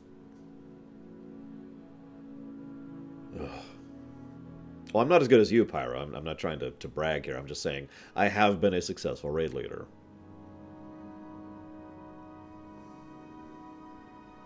Hang on, I need to at Mugen for some reason. Hang on. At Mugen. You're wrong! Okay, there we go. Would I be able to lead a raid now? I have no idea. I haven't done it in years. Maybe. I know fights. You know, I can tell you strategies right now. I can tell you how to do the mother fight right off the top of my head. Raid leading for me was all about knowing the strengths and weaknesses of my crew. So, for example, during Wrath, one of the biggest things that I used to do is I would specifically say, okay, well, this guy, I can't remember his name, he's a tank, and he's very good at holding aggro and basically nothing else. So anytime I have a part of a boss or or whatever, a part of an encounter that I need you to just kind of hold something and live through it, because he's good at rotating his live cooldowns too. That would be his job. But if I needed something who's very dynamic, who's capable of paying attention, who's seeing people showing up, or catching ads, or moving the boss relative to where the raid is moving, because the boss has conal attacks, and the raid has to keep moving around because of the ground stuff, that would not be his job. Make sense? So that to me was always a big thing when it came to raid leading, was figuring out what people were good at and assigning them something appropriately. Thank you very, very much, Razulia. As ever, much appreciate your sub. You're awesome. Would you like to put that towards something? I have no idea, Rax. I don't know the Ultima fight like at all. Avoid that stuff and avoid this stuff. Range DPS focus on these. Melee DPS focus on these. You know. So first off, I still haven't chosen a first officer. I know security. I know tactical. I know helm. I haven't really picked Data's on science. There you go. Data's on science science officer. Chief medical, we have 2 of those. Chief engineer, we talked about that. The only character I haven't picked is first officer.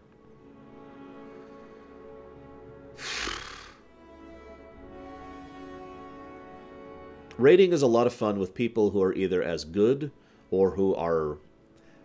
I'm trying to phrase this correctly. In my opinion, there are 2 things required for fun raiding. People who are at least competent and people who are your friends. And I hate to say that, but I have experienced raiding with people who are your friends who are not good at raiding. It's not fun. I have also experienced raiding with people who are competent who are not your friends, and that's not fun either.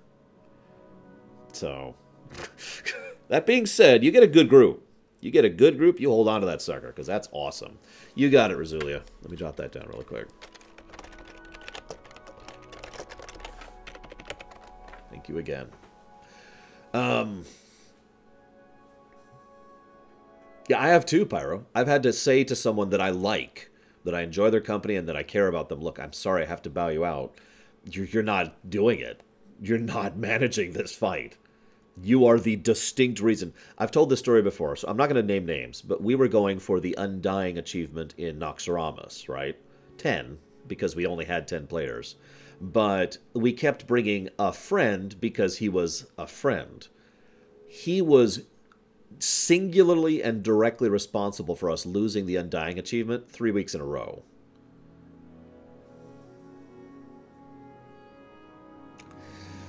And on the 4th week, I'm like, dude, I remember his name, I'm not going to say it. Dude, like, I'm sorry. You can't be a part of this. You are costing us this. I'm so sorry. Tell you what, we're going to make an attempt without you next week. And after we manage that, we'll see what other people are up for trying to do this with you again in the future. And he was like, okay. The 4th week we did it. I felt so bad about that, but I had to. Because that's your job. You're a raid leader. That's your job. You have to do that.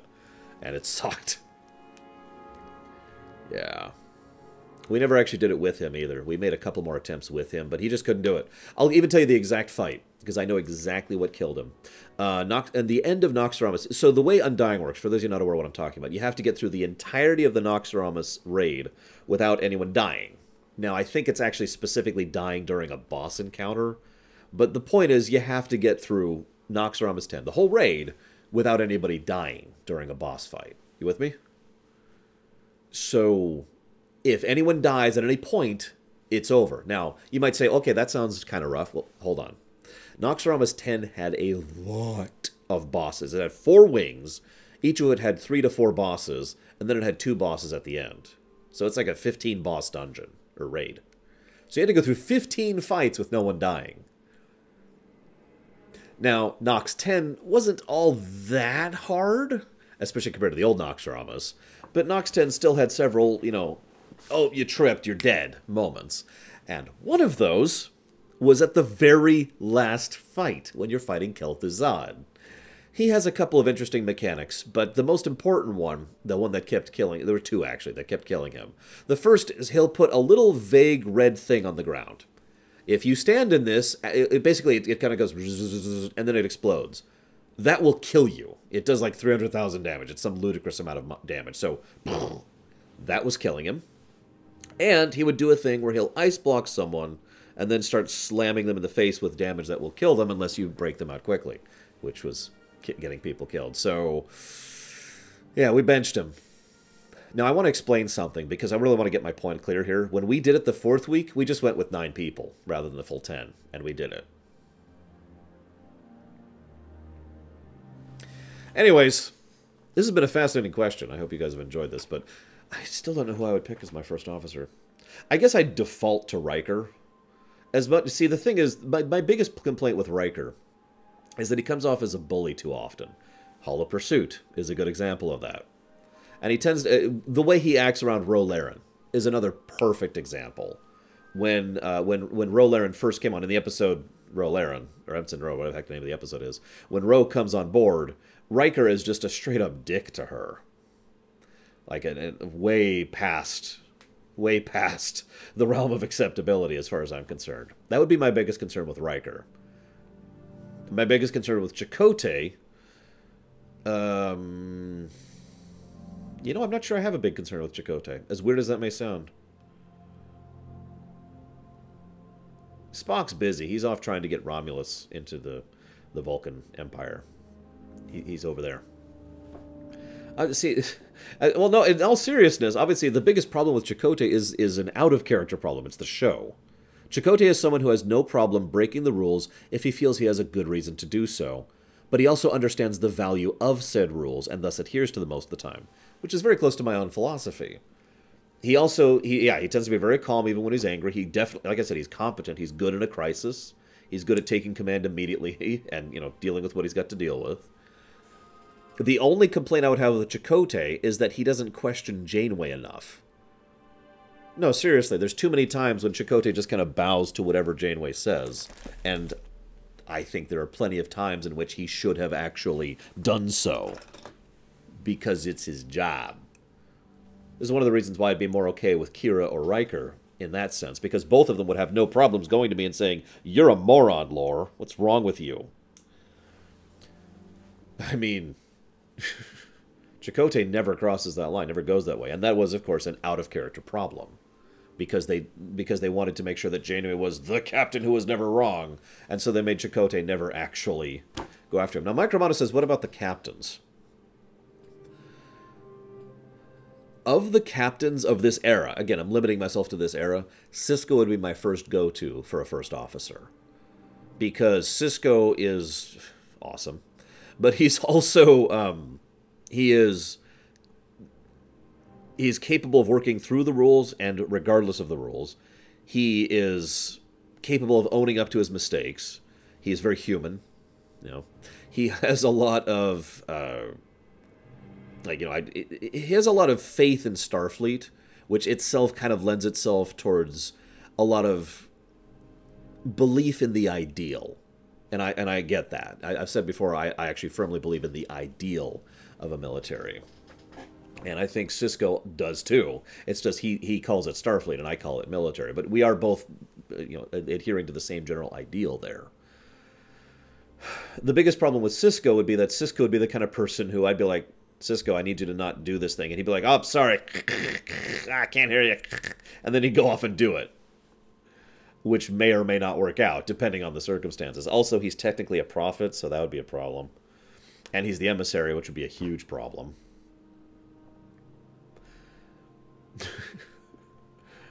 I don't want a religious figurehead as my first officer, So I think I'm just going to default to Riker or Kira. I hate to do that. Or Chakotay. You know what? I give up. Let's move on to the next question. I don't know who my first officer would be. Let's move on to the next question. We've talked about this too long. We've talked about this for over half an hour. Yes, I'm anti-prophyte. But I'm not a... oh god, what are they called? A Parathian, or... I forget what they call themselves. The followers of the Paraths. I actually need to AFK really quick, so I'm sorry. I'll be right back.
Sorry, throat was really getting me. I've decided. Kira.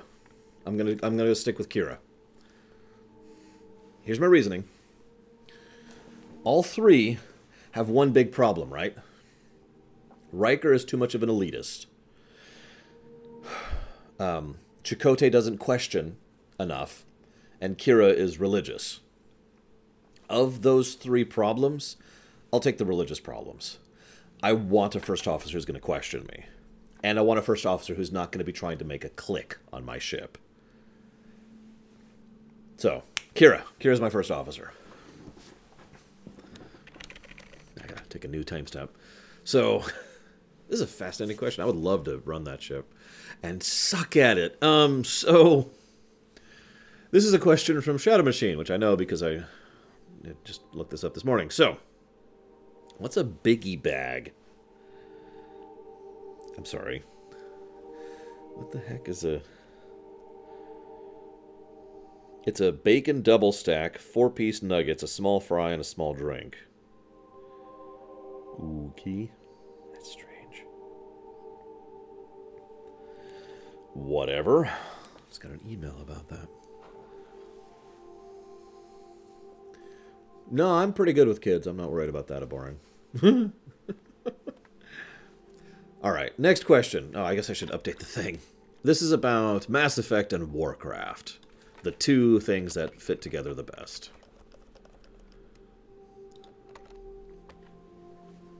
So, if the non-humans from Mass Effect were into Warcraft with appropriate conversion happening, which of the factions do you think the races would join?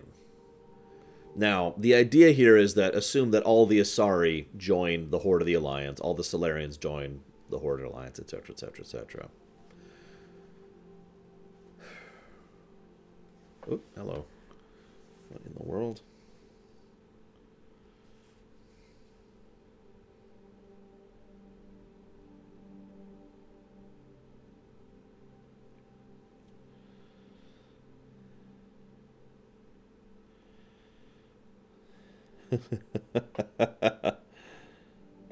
Also, is this your way of telling me something? Question mark.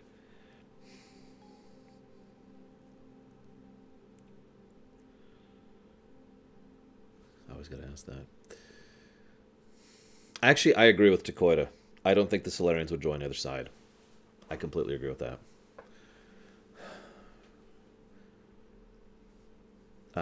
Let's see, I got a list here. So we got Solarians, Turians, Krogans, Quarians, Geth, Batarians, Elcor, Volus, Hanar, Vorcha, and Asari. So...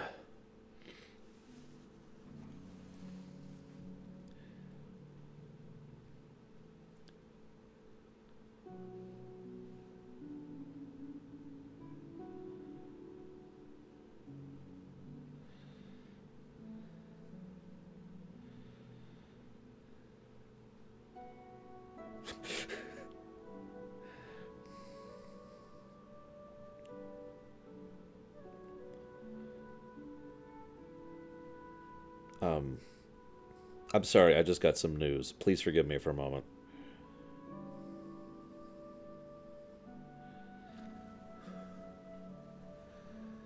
I think the Geth, being their whole voting thing, would be disinclined to join either side, to be completely blunt.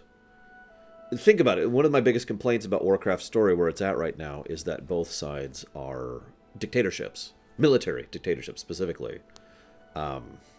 And I don't think the Geth would be cool with either of those, you know?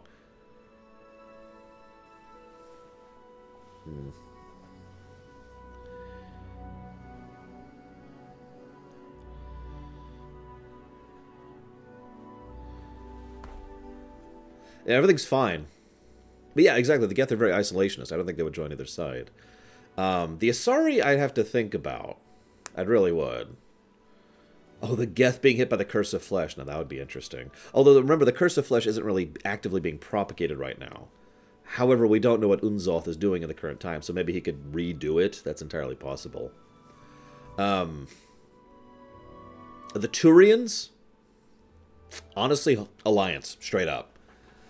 I mean, I know that sounds weird because you'd think military horde, but honestly, the Alliance approach to military construction, the order, the ranks, the regiments, that just strikes me as very Turian. The Alliance also tend to lean more on basically equipment rather than personal strength.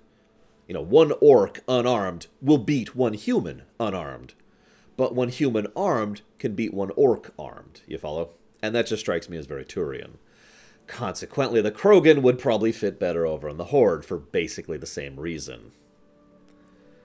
Although, to be 100% blunt, I think the Krogan would actually go Legion, assuming the Legion was still around, which it obviously isn't anymore. But I think the Krogan would be very susceptible to going Fel. You know what I mean? That just screams Krogan. The Quarians... The Drell are all dead. I'm not sure about the Quarians, honestly.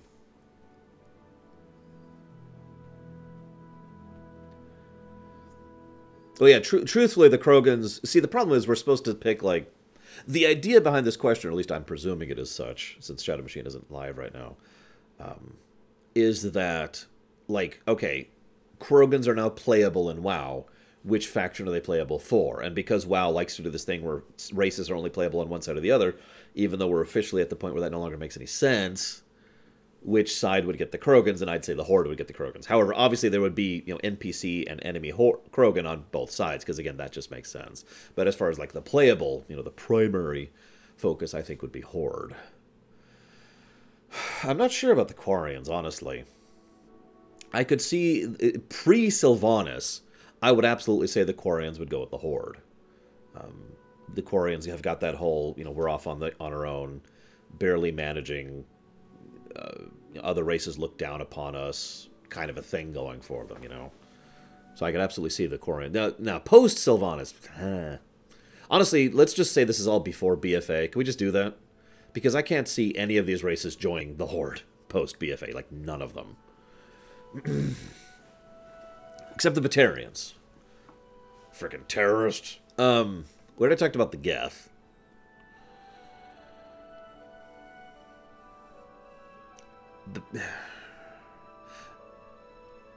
Yeah, very similar to the Forsaken, exactly. The Batarians I'm not sure about, honestly. Obviously, aside from the obvious joke about the Batarians, and one of the things Mass Effect 3 did very well, although 2 did this as well, was show the Batarians are not always the bad guys, which 1 kind of portrayed the Batarians as. But the Batarians don't really have much of an identity outside of their, you know, their actual organization. Hi, Adam, back home. So I'm not sure where the Batarians would go. I could see that too, Leander.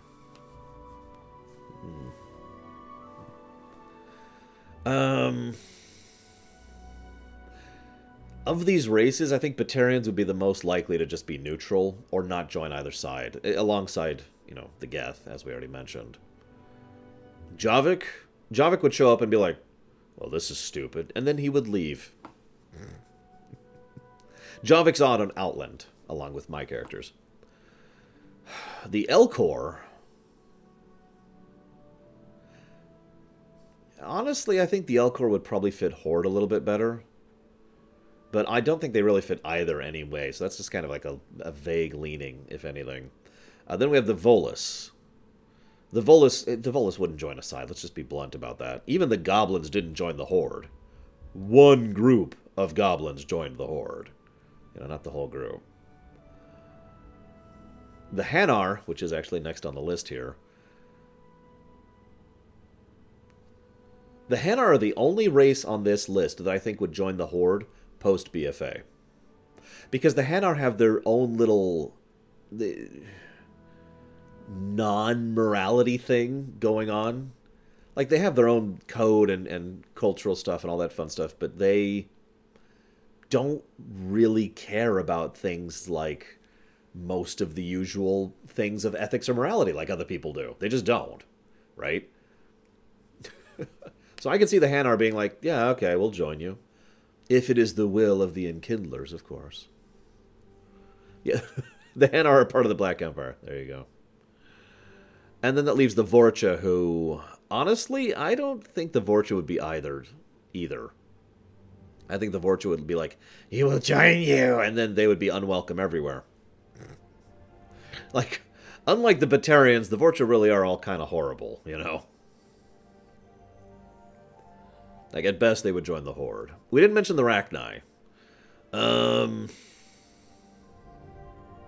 Rachni would join the third faction, along with the... oh god, I suddenly can't think of their names. The insect people in Northrend. I can't think of their names all of a sudden. And other third faction groups. Hey, Ganas. It's good to see you again. What's up, dude? We're just chatting about Mass Effect being dumped into Warcraft right now. Nerubians! Thank you. God, I couldn't think of the... So yeah, they would go off and become part of that faction. Although, considering that the Black Empire historically is a, you know, non-bigoted, we accept all races kind of an organization, as we saw in Cataclysm.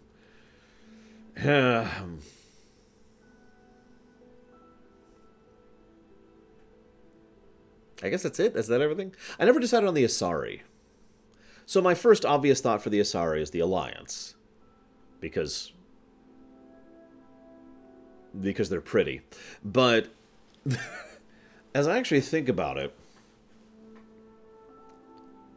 the thing is, the Asari have a kind of natural inclination towards manipulation and dominance. Now, their form of dominance is very quiet, you know, as opposed to, you know, putting a boot on someone's neck. But I find myself thinking that the Asari would basically look at the situation and try to figure out which side they could be in the strongest position in. And I'm not sure which that would be. Now, post-BFA, that would be the Alliance. But again, we're thinking pre-BFA, because none of these people would join the Alliance. Or, excuse me, join the Horde in post-BFA. So... See, that's kind of what I was thinking, Leander. I feel like the Asari would prefer Alliance because of the court politics. Because of the fact the Alliance basically has politics at a level that the Asari are very comfortable with and accustomed to. Whereas Horde politics is a lot more Klingon-y. You know, a lot more about how you react to things and specific actions and deeds, you know, rather than statements and you know, who says what and who supports where with which finances and blah, blah, blah. So I do think the Asari would probably lean towards the Alliance of those groups. So we have Asari as the Alliance, Solarians as neither.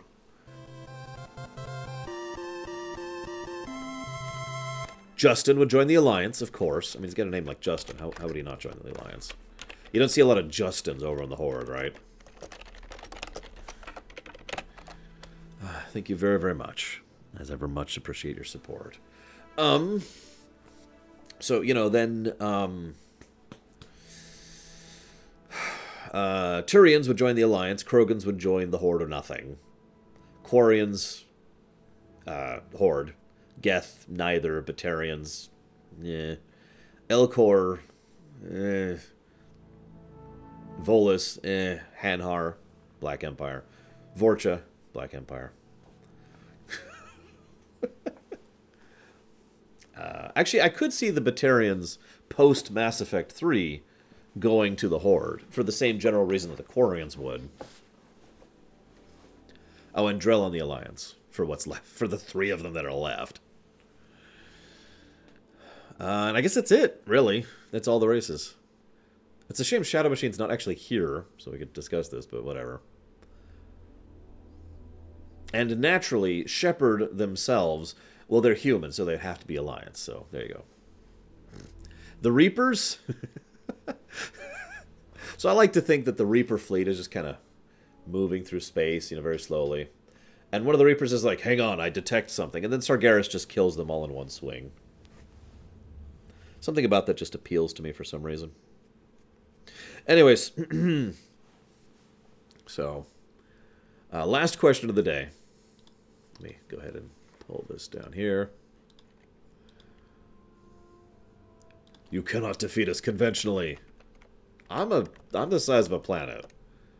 Oh. So, final question.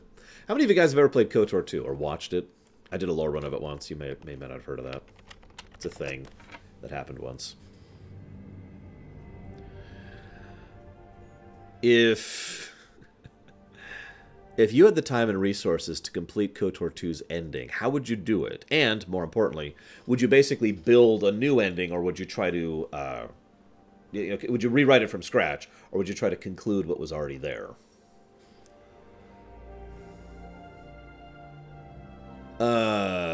I haven't seen the recruitment quests yet, Venters, but I am aware of the overall events that have been happening, yes. Proven right about what, Abhorring?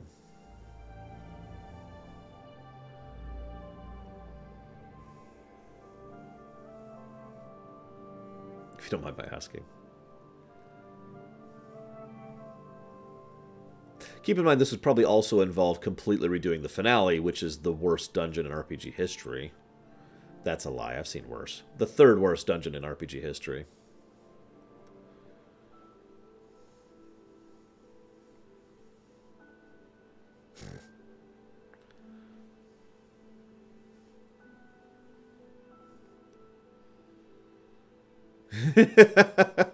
Lol, Takoida. I mean, I'd be cool with that being an option. I don't want it to be the mandatory one, but I like that being an option. Taser and run.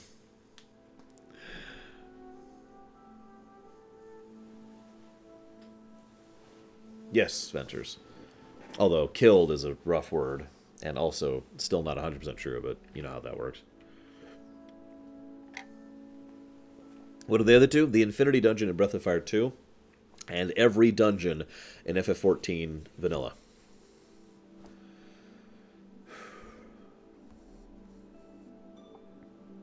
I'm seeing a lot of concludes. I gotta be honest, my knee-jerk reaction is to completely rewrite it. I feel like what's there is just so threadbare as to barely be worth working with, you know? Scion, you can talk him to death or kill him. And then Kreia, and then you talk to her. And then she speechifies about the future. The end. You know, I feel like there's not enough to really build off of there, at least in my opinion. Yeah, I actually played Vanilla FF14, Mugen. I was excited about FF14. Anyways. I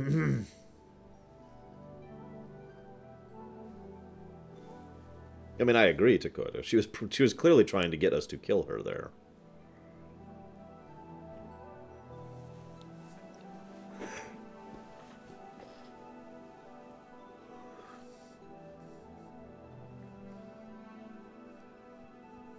The confrontation with Scion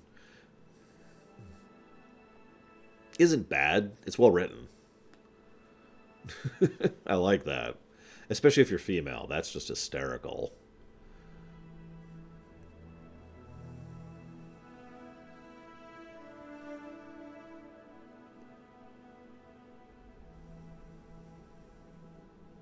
See, the problem is, the real question for me would be, do we lead into Tor? Or do we lead into a theoretical KOTOR 3? Or do we do neither? Now, obviously, you know, Tor is the actual answer to that question. And KOTOR 2 doesn't lead to Tor in any way, really. So, if we were to try and restructure it to lead directly into Tor, then it would obviously, Kreia would have to start talking about the Sith Empire. The actual Sith Empire. And the nature of that, and how it's coming, and blah, blah, blah, blah, you know. Instead of the sort of vague comments on the distant future, which is basically specifically referring to the movies, you know. It could also just conclude in general and not actually lead into anything, which is entirely feasible in its own right. Personally, I like the idea that the ending does not actually say whether Kreia is correct or not about her theories on the nature of the Force.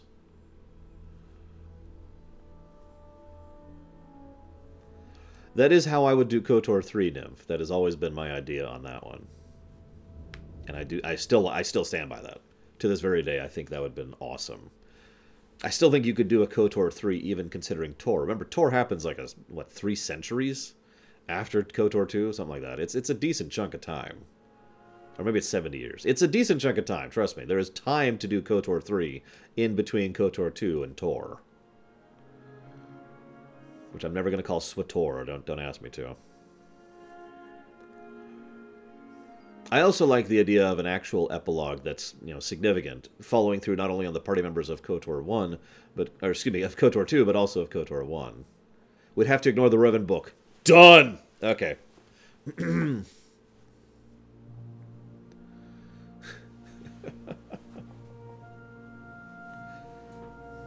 Okay, so it was 300 years. I was right the first time. I always second-guess myself. So yeah, plenty of time for KOTOR 3 in there. If anything, I would have KOTOR 3 lead into the agent story arc of Tor. Because you remember, they talk about how the secret organization, if I can't even remember what it's called right now, kind of got started in the in-between period, right? I think they're going to make a Revan book someday. I don't know. Yeah, you see where I'm going with that, Justin? Have KOTOR 3 be about the hidden Sith, as I mentioned, and have that be basically about the lead up to the construction of that organization, leading to Tor's agent storyline.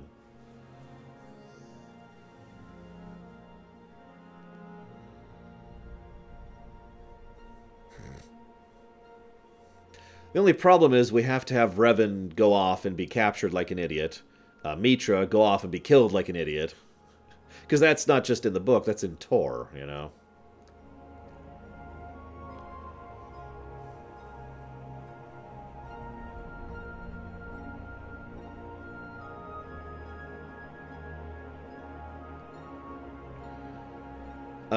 What, the new AU stuff, Mugen? I haven't read, like, any of it, and I haven't watched Rebels yet, so I suppose by default, no, but not for any reason other than lack of exposure. Ignore Tor ever existing? But then we wouldn't have the agent storyline. Or the Sith Warrior storyline. Yeah, what they did to Revan and Mitra, and then Revan again, was just... Like, there are parts of Tor I don't like. The Trooper story arc, the Jedi Knight story arc, the Jedi Consular story arc. But the frickin' what they did to Revan and Mitra and Revan, technically, is just... What?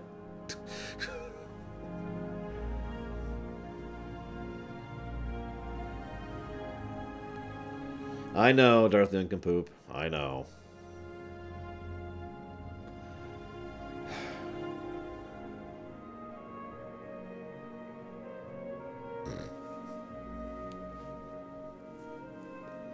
How many times does Revan come back? Anyways, let's just move on from that. For me, by the way, in order of preference, it would be Agent, Warrior, Inquisitor, Bounty Hunter are my favorite stories. And yeah, I know that sounds like I'm just evil, but I swear it's not me. They just wrote them better for some reason. Like, Jedi Knight is just bad. Trooper is just boring. Smuggler's okay on occasion, but mostly non-remarkable. Consular is just unmemorable. It's weird.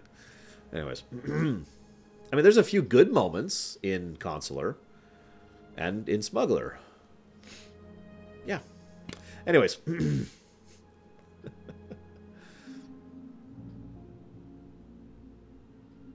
Oh, I know, psychotic. Yeah, it's weird, Death God Sky. I don't know. Hi, Sora Cookie. Anyways, point being. Are there good points in Jedi Knight?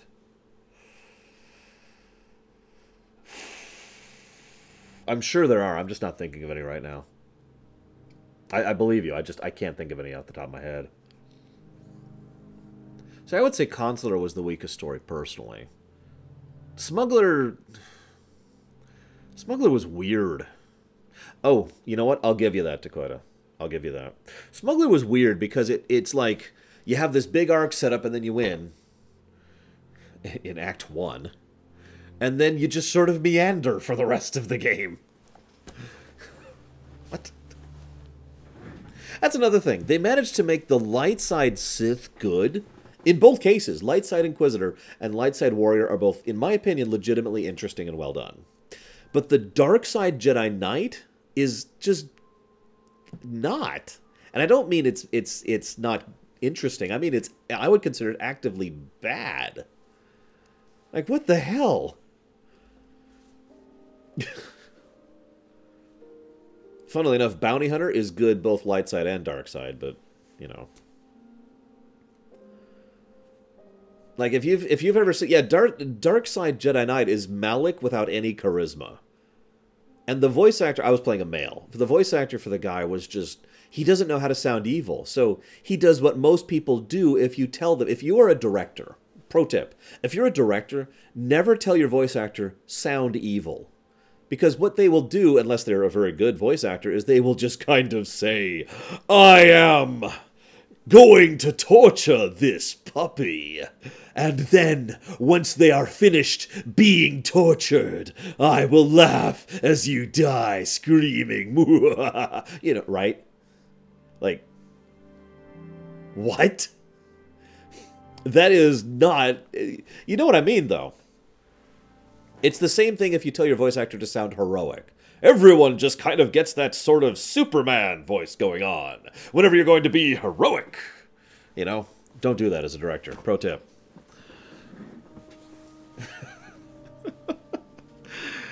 Because that's how Jedi Knight sounds. He's just... Why would I bother to hurt... I'm sorry. David Hayter is the Jedi Knight. Because I'm going to blame all of that on the voice directing. Because I know David Hayter's a good voice actor. He's not the best, but he's at least good. Jesus Christ, David Hayter just wasted.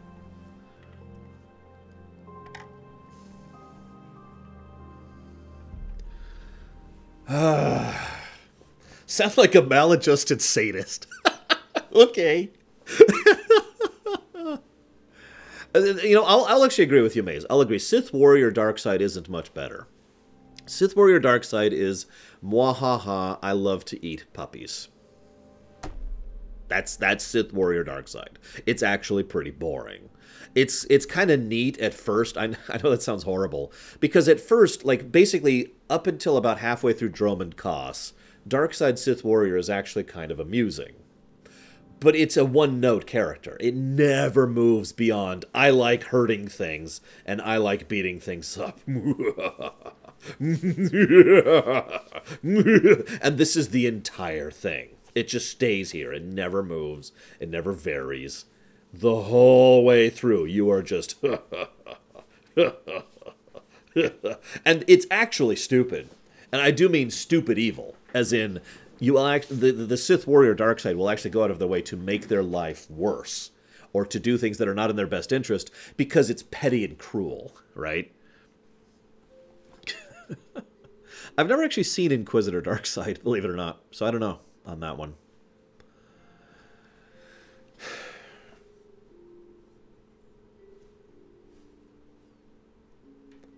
Yeah, exactly, Mihawk. That's why I said Bounty Hunter is good, both light and dark.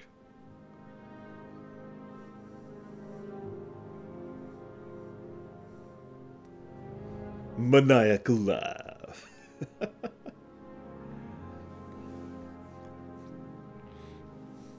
Interesting, Darth Nincompoop. Oh, Sci-Fi Debris did a Darkside Inquisitor playthrough. I'm gonna have to watch that someday. With all that copious spare time I have. I have, of course, played Light Side Inquisitor myself, and played with a friend who was playing kind of neutral Inquisitor, so kind of leaning towards light.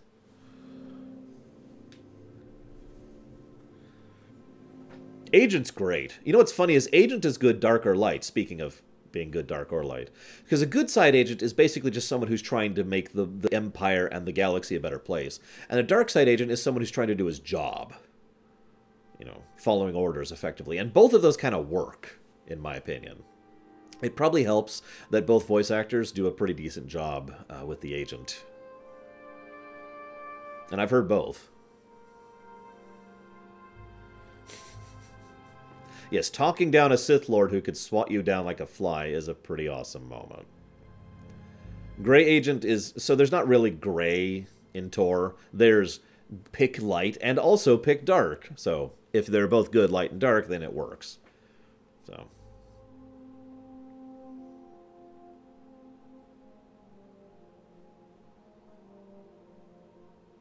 Also, Grey Jedi are the best ever. Sorry. I'm kidding. Silver Jedi are the best ever. Anyways, I'm sorry, we're going way off topic here. Let's chop this off. So for those of you watching at home,